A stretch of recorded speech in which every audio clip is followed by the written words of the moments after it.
Hello दोस्तों, स्वागत है आपके अपने प्यारा सा यूट्यूब चैनल AK2 एजुकेशन में। फाइनली आज हम लोग इंटर बोर्ड परीक्षा जो भी स्टूडेंट इंटर में हैं और 2023 में एग्जाम देने वाले हैं उनके लिए बायोलॉजी, आज बायो की क्लास होगी जो कि बायोलॉजी है। बायोलॉजी का चैप्टर नंबर 5 की क्लास होगी जो कि वंशागति एवं विविधता के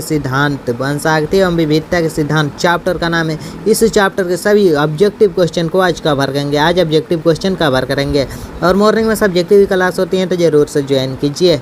आज हम लोग वंशागति तथा विविधता के सिद्धांत चैप्टर के सभी most VVI objective question cover करेंगे। जो भी VVI सभी VVI होगा जो कि आपके बोर्ड एग्जाम 2023 में पूछा जाएगा। 2023 में जो क्वेश्चन पूछा जाएगा उसी क्वेश्चन को आज हम लोग कवर करेंगे। और आपको बता दें PDF बिल्कुल फ्री में मिलेगा। PDF डाउनलोड करने के लिए मैं बताऊंगा कहाँ से डाउनलोड होगा, वीडियो में बन रही है। और अगर आपने इसके पहले का वीडियो नहीं देखा है 4 चैप्टर तक का ऑब्जेक्टिव का, तो डिस्क्रिप्शन में प्लेलिस्ट का लिंक है, वहाँ से जाकर chapter by chapter objective and subjective का वीडियो देख सकते हैं। तो चलिए आज की क्लास को बिना टाइम वेस्ट किए स्टार्ट करते हैं। और आपको बता दें 10th और 12th के कंप्लीट कोर्स का PDF बिल्कुल फ्री में लेना चाहते हैं तो वीडियो के एंड में मैं एक नंबर दूंगा, उस पर जरूर से मैसेज करना है। तो चलिए आज के वीडियो स्टार्ट करते हैं। चैनल को सब्सक्राइब कर लीजिए और वीडियो को भी लाइक कर दीजिए। देखिए आज का फर्स्ट क्वेश्चन दिया गया है जो कि मशहूर वैज्ञानिक मेंडल के द्वारा है। चैप्टर वंशागति एवं विविधता के सिद्धांत है। फर्स्ट क्वेश्चन है कि मशहूर वैज्ञानिक मेंडल है। मेंडल को तो आप सभी जानते ही होंगे। मुख्यतः किससे जाने जाते हैं?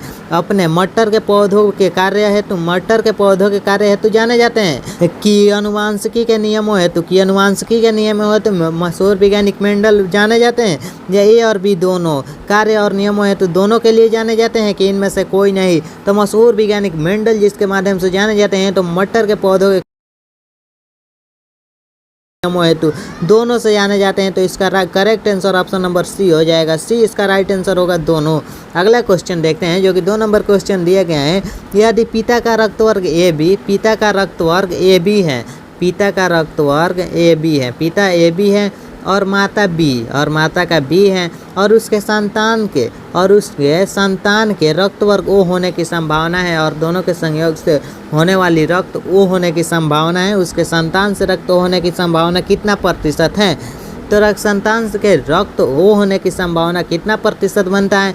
तो उसके संतान के रक्त O होने की संभावना तो बिल्कुल 0% बनता है। बिल्कुल 0%। अगला क्वेश्चन है एक विवाहित जोड़े की पहले से 3 पुत्रियां हैं। एक विवाहित जोड़ा है जो कि पति और पत्नी है, उनके 3 पुत्रियां हैं। पहले से ही उनके 3 पुत्रियां हैं। वे अब चौथा संतान की सोच रहे हैं। 3 पहले से हैं और अब चौथा के लिए सोच रहे हैं। इस भावी संतान के पुत्र होने की संभावना कितना प्रतिशत है? पहले से 3 पुत्रियां हैं और चौथा पुत्र होने की संभावना कितना प्रतिशत बनता है? तो पुत्र होने की संभावना कितना बनता है? तो पहले से 3 पुत्रियां हैं तो पुत्र होने की संभावना 50% बनता है। 50% संभावना बनता है कि चौथा पुत्र होगा। अगला क्वेश्चन देखते हैं। अगला क्वेश्चन दिया गया है कि क्रॉसिंग ओवर इनमें से किस अवस्था में होता है? तो क्रॉसिंग ओवर किस अवस्था में होता है? तो क्रॉसिंग ओवर हमें बताना है। क्रॉसिंग ओवर किस अवस्था में होता है? तो क्रॉसिंग ओवर पेकिटीन अवस्था में होता है जो कि ऑप्शन नंबर है इसका करेक्ट आंसर होगा। पेकिटीन अवस्था में होता है। अगला क्वेश्चन देखते हैं।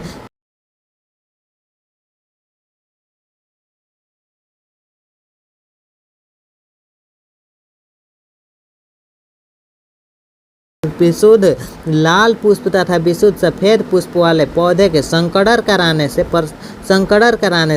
पहले संतान में सभी गुलाबी पुष्प, पहला संतान होगा उनका सभी गुलाबी पुष्प वाले पौधे मिलेंगे। गुलाबी पुष्प वाले पौधे मिले। यह एक प्रकार का क्या है? तो यह एक प्रकार का अपूर्ण प्रभाविता है। अगला क्वेश्चन दिया गया है कि इनमें से कौन वैश्विक मतलब सर्वमान्य रक्तदाता समूह है? इनमें से कौन सर्वमान्य रक्तदाता समूह है? तो वो है जो कि सर्वमान्य रक्तदाता समूह है कि वो हो जाएगा। अगला क्वेश्चन दिया गया है इनमें कौन यौन संबद्ध गुण है? इनमें से कौन यौन संबद्ध गुण है? यौन संबद्ध गुण हमें बताना है इनमें से कौन है। यौन संबद्ध गुण कौन है? तो वर्णांधता यौन संबद्ध गुण है। यौन संबद्ध गुण है, संबंध नहीं संबद्ध गुण है, तो यौन संबद्ध गुण हो जाएगा वर्णांधता। जो कि ऑप्शन नंबर है इसका राइट आंसर दिया गया है। अगला क्वेश्चन है, जब कोई गुण एक से अधिक विपरीत जोड़े एलील द्वारा संचालित होता है, जब कोई गुण एक से अधिक विपरीत जोड़े एलील द्वारा संचालित होता है तो उसे क्या कहते हैं? जब कोई गुण एक से अधिक विपरीत जोड़े द्वारा संचालित होता है तो उसे क्या कहते हैं? तो उसे कहते हैं बहुविकल्पता कहते हैं, उसे बहुविकल्पता कहते हैं, उसे ही बहुविकल्पता कहते हैं। अगला क्वेश्चन दिया गया है कि संबद्धता की खोज किसने की? संबद्धता की खोज किसने की? ऑप्शन ए में मेंडल ने, ऑप्शन बी में दिए गए हैं स्टेनली एवं मिलर ने, ऑप्शन सी में पन्ने ने, ऑप्शन डी में इनमें से कोई नहीं। तो संबद्धता की खोज किसने की? तो पन्ने ने की। पन्ने ने संबद्धता की खोज की, पन्ने ने की, जो कि ऑप्शन नंबर सी है इसका राइट आंसर होगा। अगला क्वेश्चन है कि मेंडल ने प्रस्तावित किया, मेंडल ने क्या प्रस्तावित किया हमें बताना है। तो मेंडल ने प्रस्तावित किया ऑप्शन ए में अनुवांशिकी के नियम, ऑप्शन बी में अर्जित गुणों की वंशागति, ऑप्शन बी में अर्जित गुणों की वंशागति, ऑप्शन सी में संलग्नता के नियम, ऑप्शन डी में ऊर्जा के नियम। तो मेंडल ने प्रस्तावित किया, तो मेंडल ने अनुवांशिकी के नियम को प्रस्तावित किया, मेंडल ने अनुवांशिकी के नियम को प्रस्तावित किया। अगला क्वेश्चन है, मेंडल के प्रयोगों में विपरीत लक्षणों की जोड़ी को क्या कहते हैं? मेंडल के प्रयोगों में विपरीत लक्षणों की जोड़ी को क्या कहते हैं? मेंडल के प्रयोगों में विपरीत लक्षणों के जोड़ी को क्या कहते हैं? विपरीत लक्षणों के जोड़ी को क्या कहते हैं?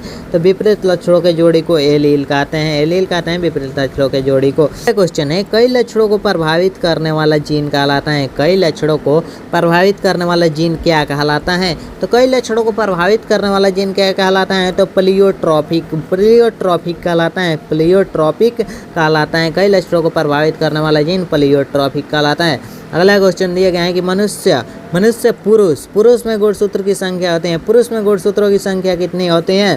तो आप सभी जानते हैं कि पुरुष में गुणसूत्रों की संख्या कितनी होती है? तो 46 होती है। तो 46 किस तरह होती हैं? तो 44 और प्लस में 2 होता है, वो एक्स और वाई होता है, एक्स और वाई 2 होता है, इसलिए 46 होता है। पुरुष में गुणसूत्रों की संख्या 46 होती है, 44 plus x y, 44 plus x y total 46 हो जाएगा, 44 प्लस एक्स वाई। और स्त्री में होता है 44 प्लस एक्स। ऑप्शन ए में दिया गया है स्त्री का और ऑप्शन बी में पुरुष का दिया गया है। अगला क्वेश्चन दिया गया है कि एक जीन जोड़ा दूसरे जीन जोड़े को प्रभाव को दबा देता है, एक जीन जोड़ा दूसरे जीन जोड़े के प्रभाव को दबा देता है, इस घटना को क्या कहते हैं? एक जीन जोड़ा दूसरे जीन जोड़ा के प्रभाव को दबा देता है, तो इस घटना को क्या कहते हैं? तो इस घटना को कहते हैं एपिस्टेसिस, एपिस्टेसिस कहते हैं इस घटना को। एक जीन जोड़ा जब दूसरे जीन जोड़ा के प्रभाव को दबा देता है तो इस घटना को एपिस्टेसिस कहते हैं, जो कि ऑप्शन नंबर ए में दिया गया है।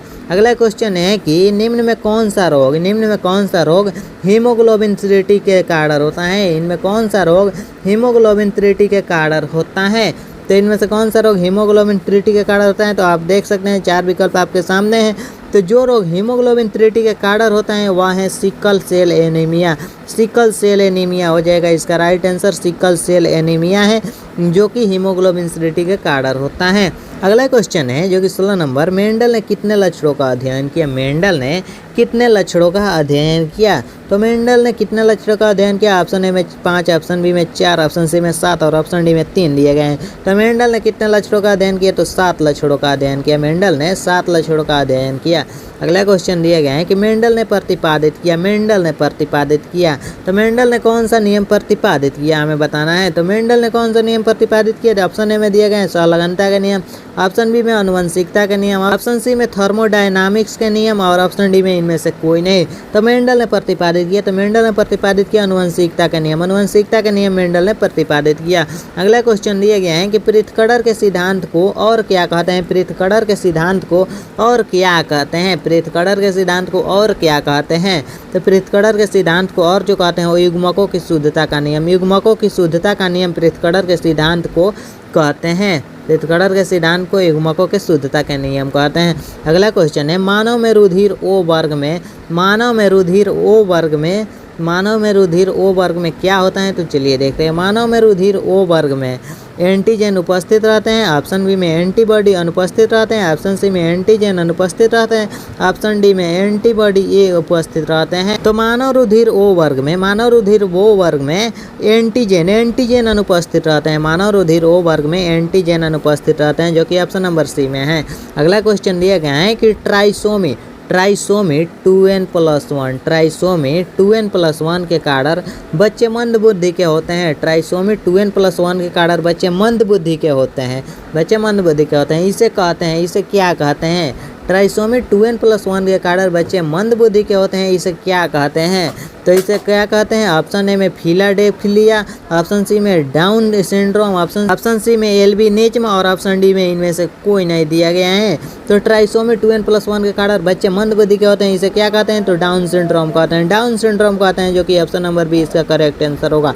अगला क्वेश्चन देखते हैं कि हीमोफीलिया किस तरह की बीमारी है? हीमोफीलिया किस तरह की बीमारी है? हमें फाइनली बताना है कि हीमोफीलिया किस तरह की बीमारी है। ऑप्शन ए में वंशागत रोग, ऑप्शन बी में अप्रभावी लक्षण, ऑप्शन सी में एक्स गुणसूत्र सहलगन रोग और ऑप्शन डी में इनमें सभी। तो इसका राइट आंसर फाइनली हो जाएगा ऑप्शन नंबर डी। अगला क्वेश्चन है दिसंकर क्रॉस में अनुलक्षणी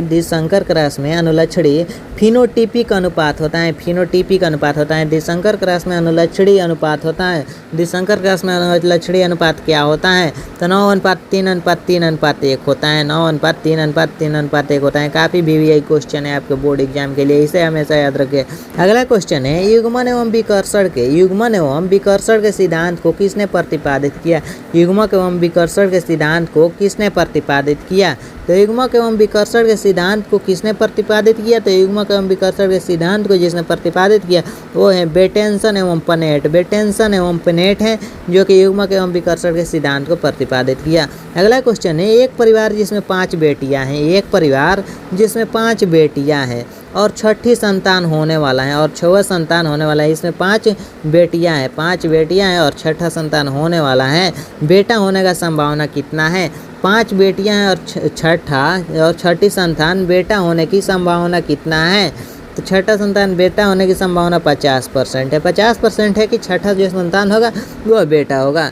अगला क्वेश्चन दिए गए हैं कि किसी परिवार की अनेक पीढ़ियों के लक्षणों का विश्लेषण कहलाता है। किसी परिवार की अनेक पीढ़ियों का लक्षणों का विश्लेषण क्या कहलाता है? तो किसी परिवार के अनेक पीढ़ियों के लक्षणों का विश्लेषण वंशावली विश्लेषण कहलाता है। वंशावली विश्लेषण कहलाता है, जो कि ऑप्शन नंबर ए होगा। अगला क्वेश्चन दिए गए हैं कि अनुवांशिक पदार्थों का अनुवांशिक पदार्थ के उत्परिवर्तन से प्रभावित होने वाला छोटे से छोटा खंड है। अनुवांशिक पदार्थ के उत्परिवर्तन से प्रभावित होने वाले छोटे से छोटा खंड कौन सा है? तो छोटे से छोटा खंड कौन सा है? तो म्यूटान है जो कि छोटे से छोटे खंड है, जो उत्परिवर्तन से प्रभावित होने वाला छोटे से छोटा खंड है। म्यूटान इसका राइट आंसर हो जाएगा म्यूटान, जो कि ऑप्शन नंबर सी इसका करेक्ट आंसर होगा।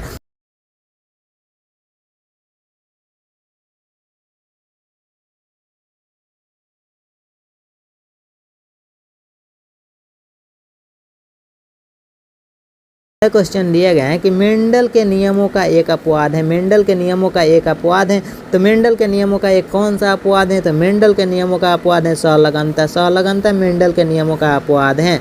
अगला क्वेश्चन है काफी मोस्ट VVI ऑब्जेक्टिव क्वेश्चन है। यह क्वेश्चन बोल रहा है कि उस वैज्ञानिक का नाम क्या है? उस वैज्ञानिक का नाम क्या है जिसने वंशागति के नियम दिए? वंशागति के जिसने नियम दिए उस वैज्ञानिक का नाम क्या है? तो उस वैज्ञानिक का नाम है ग्रेगर जॉन मेंडल, जिसे ग्रेगर मेंडल यहाँ दिया गया है। तो इसका right answer option number A हो जाएगा। अगला क्वेश्चन दिया गया है कि द्विसंकर क्रॉस का फिनोटिपिक अनुपात क्या होता है? द्विसंकर क्रॉस का फिनोटिपिक अनुपात क्या होता है?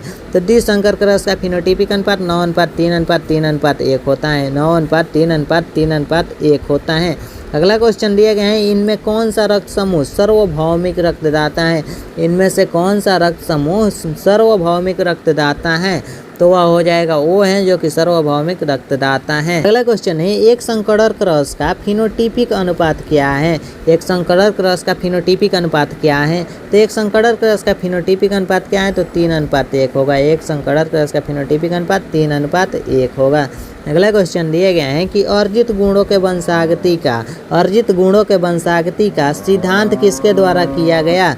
अर्जित गुणों के वंशागति का सिद्धांत किसके द्वारा किया गया? तो अर्जित गुणों के वंशागति का सिद्धांत किसके द्वारा किया गया? तो वो थे लेमार्क के द्वारा किया गया अर्जित गुणों के वंशागति का सिद्धांत लेमार्क के द्वारा। अगला क्वेश्चन है सबसे अधिक तथा सबसे कम जीन वाले मानव। सबसे अधिक तथा सबसे कम जीन वाले मानव गुणसूत्र इनमें से कौन है? सबसे अधिक तथा सबसे कम जीन वाले मानव गुणसूत्र इनमें से कौन है? 4 विकल्प आपके सामने हैं, तो बताइए इनमें से कौन सबसे अधिक तथा सबसे कम जीन वाले मानव गुणसूत्र हैं? तो सबसे अधिक और सबसे कम जीन वाला जो मानव गुणसूत्र है वो हो जाएगा गुणसूत्र 1 एवं Y।